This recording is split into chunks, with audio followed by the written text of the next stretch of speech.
advised me or suggested anything. She just loved me. That's all. So ಏನಿಲ್ಲ ಅದರಲ್ಲಿ ಏನು ಬರೋದಿಲ್ಲ. ಅವ್ರಿಗೆ ನಾನು ಹಿಂಗಿದ್ರು ಚೆನ್ನಾಗಿ ಕಾಣಿಸ್ತಾ ಇದ್ದೆ. ಹಿಂಗೆ ನಾನೊಂದು ಇಂಟರ್ವ್ಯೂಲಿ ಹೇಳಿದೆ, she was my first fan ಅಂತ. ಎನಿಥಿಂಗ್ ಐ ಡೂ ಬಿಕಾಸ್ ಅದು ರೆಸ್ಪಾನ್ಸಿಬಿಲಿಟಿ ಕೂಡ ಆಗಿತ್ತು ನನಗೆ. ನಾನು ಏನು ಮಾತಾಡ್ತೀನಿ, ಯಾಕಂದ್ರೆ ಯಾರು ನೋಡ್ತಾರೋ ಬಿಡ್ತಾರೋ ಅವ್ರು ನೋಡ್ತಾರೆ. ಸಿನಿಮಾದಲ್ಲಿ ಏನು ಮಾಡಬೇಕು, ಯಾರು ನೋಡ್ತಾರೋ ಬಿಡ್ತಾರೋ ಅವ್ರು ನೋಡ್ತಾರೆ. So it was like that. So for me okay, last ಸೀಸನಲ್ಲಿ ನನಗೆ ತುಂಬಾ ನಾನು ಬೇರೆ ರೀತಿಯ ಮೂಡಲ್ಲ ಇದ್ದೆ. But I think this time I will take it more personally that she is watching, right? So I will. Sudeep sir, sorry. Sir? ಬೇಡ sir. ಅಯ್ಯೋ sir, ಅವ್ರಿಗೆ ಇವತ್ತಿಗೂ ನಾನು ಬೆಳೆದೇ ಇಲ್ಲ ಸರ್. ಬಾಯಿಗೆ ಬಂದಾಗ ಬೈತಾರೆ ಸರ್.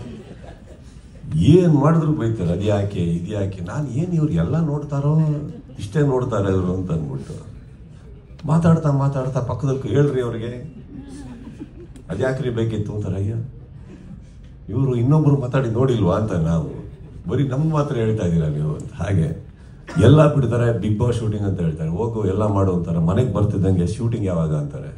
ಈಗಷ್ಟೇ ಹೋಗ್ತಾ ಇದ್ದೀನಿ, ಸಿನಿಮಾ ಮಾಡಲ್ಲ, ಬರೀ ಬೇಡದಿದ್ದು ಮಾಡ್ಕೊಂಡು ಅಂದರೆ ಏನು ಬಿಗ್ ಬಾಸ್ ಹಿಂಗೆ ಅಲ್ಲೂ ಬೈತೀರಾ ಇಲ್ಲೂ ಬೈತೀರಾ.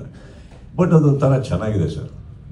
ಸರ್ ಮಗಳು ಏನು ಹೇಳಿದ್ರು ಸರ್, ಯಾಕಂದ್ರೆ ಅವರು ರೀಪೋಸ್ಟ್ ಮಾಡಿದ್ರು, ನೀವು ಇನ್ ಮಾಡಲ್ಲ ಅಂದಾಗ ಅಪ್ಪ ರೆಸ್ಟ್ ಮಾಡ್ಲಿ ಅನ್ನೋ ತರ ಎಲ್ಲ ಅವರು ಒಂದಷ್ಟು ಬರ್ತಾರೆ. ಅವ್ರದ್ದು I think that she has seen that side of me, no? Correct. So there is always that. ಮಾಡ್ತಿರೋದಕ್ಕೆ 12 season Yeah, they are very happy.